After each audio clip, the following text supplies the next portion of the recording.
Good morning, beautiful day out here at Lewa Wildlife Conservancy. Today is World Wildlife Day. It's a day set aside to celebrate the flora and fauna of the world. And the theme for this year, I think, is forests and livelihoods, and it's more about sustaining the people and the planet and looking for ways in which forests play a role in protecting and preserving our natural world, especially when it comes to people and livelihoods, and the correlation with that with wildlife and I don't know with what else. With humans, yeah. So today we are creating awareness mostly about environment and the flora and fauna we have in our planet. And the best way to do this, we plant trees. That's the best way to honor the day, and that's what we are doing here. But Halima, what does trees got to do with wildlife? Because, you know, here at the Conservancy, our work really is to protect and nurture and preserve wildlife. Where do trees come in? So trees come in as when we talk of the wild animal and we talk of the plant, they connect and they can't live without each other. So animals need these plants for food, they need these plants, they need trees for their habitat. So animal can't live without trees and they can't live without forest. They need water. Most of our catchment areas are from the forest, so they can't live without each other. So it's really, there's no way of talking about species without really talking about habitats, because it's really an ecosystem and both have to be nurtured for each and every one of them to survive. And briefly, just about the use of forests or the benefits of forest to communities, especially the communities that are around the Conservancy. Yeah.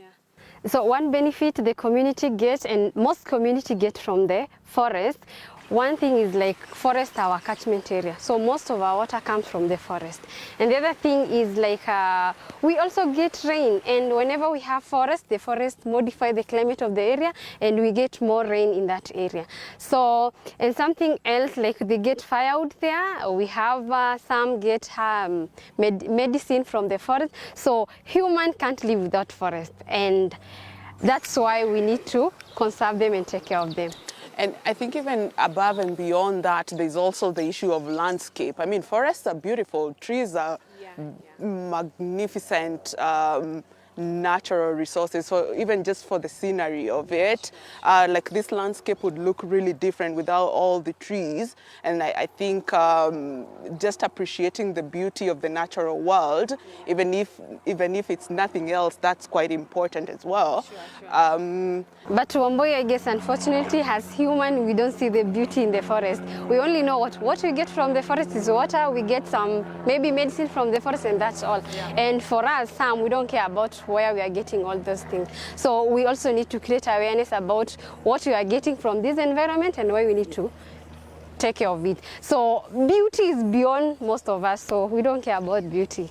Yeah, so it's something we need to talk to them, and beyond everything you're getting from forest, we have that beauty and calmness from the forest. Yeah, and it also, like, I think for us, especially out here, it serves a very important cultural it's of cultural importance, because when you think like way back then, forests were almost like, not almost, forests are sacred places. They're places where we used to go and have all the religious ceremonies and all of that. So also that, preserving that cultural heritage is part of it.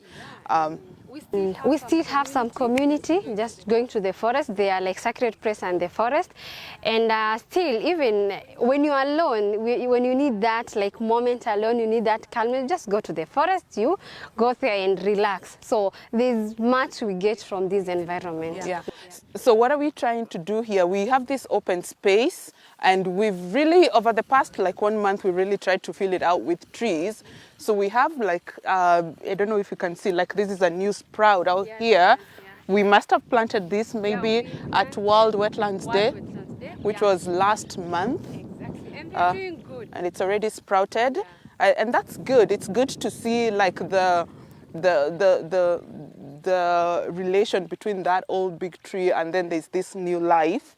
And then the idea is that within time, because this is an exclusion zone, that this part will be like nice and lush and bushy, like the part that you see behind us. So how likely is that? Are we being too ambitious? Is this going to happen in our lifetime? Is this open spot going to look as bushy and luscious as With that? the time, and here we take care of the trees, and we really taking care of the trees by watering it, and in the next few years we'll have a bush here. And it's amazing, like the other side, you can see the other side. It was just like this. It started as this one, and now there are big trees down there.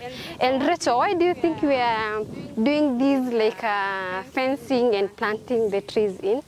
So, because I think when we fence it out, then there is less of a chance of it being sort of trampled by wildlife. Because let's not forget that we are in the bush, and so it won't be trampled out especially by elephants. Yes. And this is the way. Oh, that's a very strong. So this water, funny enough, it's just coming from one of the streams just by the conservancy, which is fed by the Lewa swamp, and that's also like a nice correlation of this whole ecosystem, because when you think about the stream, it's fed by a spring that is a few kilometers up there.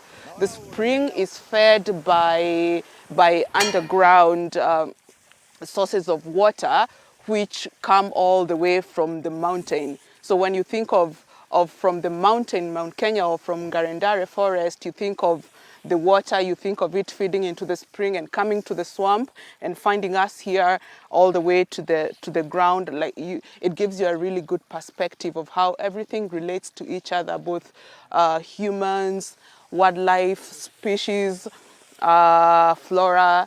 So it's just a good way of thinking of the whole thing as interrelated. We can't take care of one thing without the other, right? And something amazing about Lewa, they are taking care. So I guess as something amazing about taking care of the environment, you are taking care of the environment here and someone is benefiting there. So as much as we are trying to pollute the environment or maybe distracting the environment, the impact will be felt somewhere else. So Lewa is conserving, and we have some community down the stream like getting this source of water, and that's the work of conservation. So I guess we need to conserve everywhere. We are, even at our homes, we need to do the work of conservation. So the idea is that the work we do here, the funny thing, one of the lines that I really love when we're talking about climate change and all of that is that a lot of people say the thing about climate change is that it doesn't have a passport. So anything that happens at the Amazon will most likely affect everything else in the world. So it's like the idea of just realizing consciously or subconsciously that what I do affects somebody else in some way, shape or form. So usually say injustice anywhere is injustice everywhere. So when you do something here, you destroy the environment, the impact will be felt not here in Kenya, but beyond Kenya. But I feel at the same time like there's also like a need to look at it in a very micro sense of the way, like what can I do in my own small way? If we are able to be successful in creating the Lewa as this sort of like microclimate, it also like the same way that negative effects will affect everything, the small thing will sort of have a ripple effect on everything else. Very true. And that's why we are having a very cool climate around Lewa. And then we have water everywhere. So I guess what Lewa is doing is much like they are doing more of the conservation, and what they are doing is felt like even beyond Lewa. So I guess what we need to do is like wherever you are, try to do something small. Every day, when you wake up in the morning, what you will do will be either it will create negative or positive impact on the environment. So what are you doing? When you wake up early in the morning, do you put on your tap and when you are brushing, you left your like tap running, or you just close it? what about your electricity? When you talk about the environment, we are not just talking about the trees and everything. We have many things in the environment. So I guess, Rachel, even putting off the lights, turning off your tap is part of conserving the environment. Oh yeah, absolutely agree. So what are we supposed to, have we already put in the manure in here? Okay, so what kind of a tree is this, and why did we choose this particular? So what we did is that we went out to the Ngarendare Forest Trust nursery and got a couple of trees that we thought would be really take well in this sort of environment, and maybe Halima can tell us more about this and why we chose it. Okay, so this is one of the indigenous species we have around, and with the indigenous species, we are saying they are adapted to the climate of the area, the soil, and the hydrology of the area. So the other thing about the indigenous species, they help us to fight climate change. They hold our soil particle very firmly, and that's why here in Lewa and everywhere we try to create that. We try to ask people to embrace the culture of planting the indigenous tree. Yeah. As opposed to, what does the indigenous tree do that the exotic tree doesn't? So one thing, their water intake is not that much, and they have that, their carbon intake is, like they have that, they absorb a lot of carbon. And the problem we have is more carbon in the atmosphere. So this is one way to fight climate change. Yeah. Compared to the exotic, maybe we can use it we can plant it in our homes for firewood, yeah, and maybe for animals. Some use it to feed their animal, but in everywhere, let's embrace the culture of planting the indigenous tree. So what is this tree's name? This is Olea africana, yeah, the brown olive. And the olive. How big does it grow? Is it They grow very big. Yeah, it's big. It's a very big tree. So is this ready now to iko tayari kuweka ama bado? Oh, iko tayari. Haijakuwa na maji mingi sana.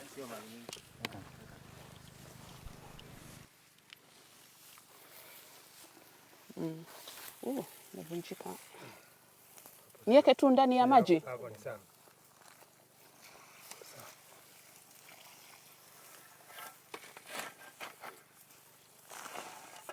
Tushaweka mbolea hapo ndani. Hiyo mbolea tunatoa wapi? Is it from the elephant, whatever? Or where do you get the mbolea? Mbolea imetengenezwa na nini? Ng'ombe. Oh, inatolewa wapi? Inatolewa kutoka mahali ng'ombe ziko. Oh. So you say, is this the one that grows very slowly? No. Like, almost like 10 years, like 100 years, you said? It will grow fast. We have the red cedar here.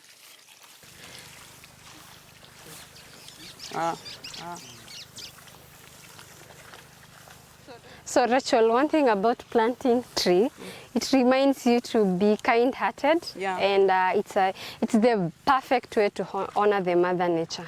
So I guess getting dirty is good for the environment. Yeah. It's a very nurturing process, just getting, touching the soil, all of that. And then it's also the aspect that I think remembering that it's not just about planting trees, it's also about growing the trees, making sure that you're just not putting something on the ground, but are you letting it grow, and what are you doing about that, because that's the whole point.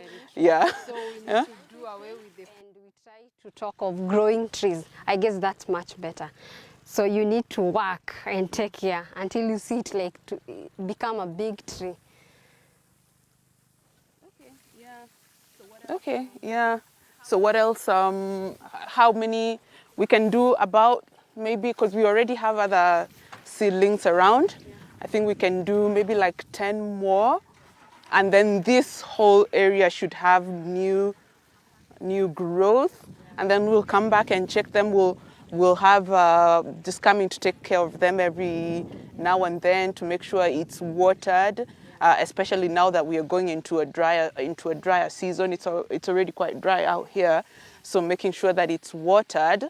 And that's the thing, because our we are lucky that our rivers and our streams are not seasonal, they are permanent.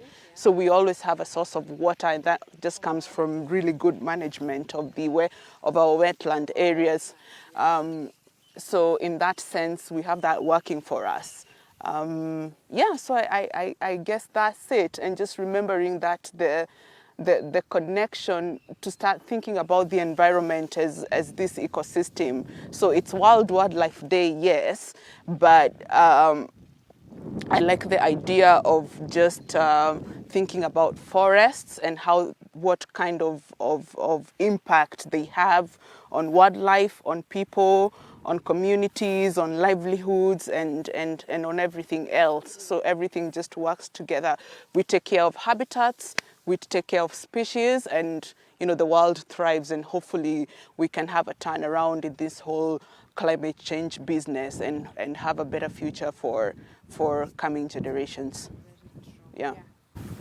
And Anything else to add? I guess everything should do this, and we extend this to our homes. Yeah. And we can talk to our neighbor, they can do the same. So I guess we need to transfer these back in our homes, and we will like be taking care of the environment because it's our responsibility and we have to do it. Absolutely. Halima, do you have a favorite tree? Yeah. Uh-huh. I have, mine is the brown olive. I really love this tree from the smell. And then in our community, they use it to, this milk they usually drink. Oh! And they burn the tree, a stem of it, and then they use it to wash with the gourd. Mm-hmm. Oh! Yeah, so when you drink milk from that gourd, it's so sweet with the smell and everything. And then I love how it grows to be a very big tree. Yeah, and with many stems, and it's like it tries to spread the kindness and everything, the love to the environment. So I really love olive. Absolutely. Okay, good. I love both trees. I can choose. Okay, You cool. can pick one. Yeah. All right, cool. So I suppose that's it. We'll just keep planting. And the only thing we'd leave you with is whatever you are, whatever you're doing, plant a tree today.